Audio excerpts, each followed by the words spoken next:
Shalom, kita jumpa kembali dalam Renungan Goshen Mata.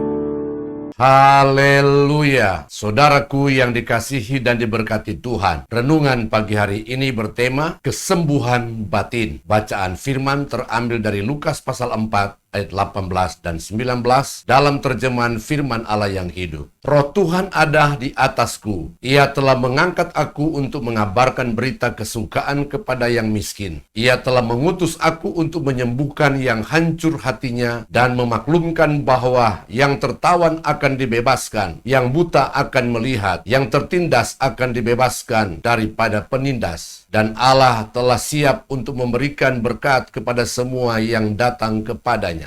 Ada banyak orang Kristen yang berpikir bahwa setelah ia menerima Yesus dalam hidupnya, maka masa lalu adalah masa lalu dan tidak ada hubungan dan pengaruhnya lagi dengan kehidupannya sebagai orang percaya di masa kini maupun yang akan datang. Menurut mereka, perubahan yang mereka miliki setelah menerima keselamatan sudah mengakhiri proses pemulihan. Fabiano dan Catherine dalam bukunya Memulihkan Masa Lalu, Membebaskan Masa Depan, menjelaskan bahwa setiap tahap pengembangan dalam hidup manusia dari kandungan sampai dewasa meninggalkan pengaruh yang besar dalam segala yang dipikirkan dan dilakukan. Dari saat usia balita, apakah bayi tersebut dirawat atau diabaikan, dikuatkan atau dilecehkan, dapat mempengaruhi perkembangan emosional anak tersebut. Seluruh hidup manusia dipengaruhi oleh apa yang pernah terjadi sebelumnya. Manusia tidak bisa melepaskan masa sekarang dari masa lalu seperti pohon yang menjauh dari akarnya. Itulah sebabnya ketika kita menerima keselamatan, maka proses pemulihan barulah dimulai. Seorang ahli neurolog Kristen menyatakan bahwa hasil studi di American Medical Association menemukan bahwa problema hati manusia adalah sebuah faktor dalam 75% dari segala penyakit yang diderita oleh manusia pada masa kini. Jadi, jika kondisi hati yang penuh dengan luka, rasa takut dan rasa tidak aman tidak dibereskan, maka luka yang tersimpan akan menimbulkan berbagai penyakit dalam fisik tubuhnya. Sehingga dampak negatifnya bukan hanya spiritualnya, tetapi juga menular ke fisik tubuhnya. Artinya, jika luka batin tidak disembuhkan, maka orang tersebut selain mengalami halangan dalam pertumbuhan rohani, juga akan didiagnosa menderita penyakit tertentu dalam tubuhnya. Batin yang terluka dan sakit jauh lebih sulit untuk disembuhkan dibandingkan dengan tubuh yang terluka dan sakit. Batin yang terluka biasanya tersembunyi jauh di dalam diri seseorang. Bahkan ada yang tidak menyadarinya kalau dirinya sedang mengalami luka di dalam jiwa atau batinnya. Indikasi seseorang sedang mengalami luka batin adalah antara lain sangat sensitif terhadap perkataan dan tindakan orang lain, sehingga sangat mudah tersinggung dan sakit hati. Apa yang dikatakan dan dilakukan yang bagi orang lain biasa saja dan tidak ada masalah, tetapi bagi orang yang sedang luka batin, hal itu laksana anak panah yang tajam. Akibatnya, sering mengalami kesulitan untuk bergaul dengan orang lain. Apa yang Yesus sampaikan dalam Lukas 4 ayat 18-19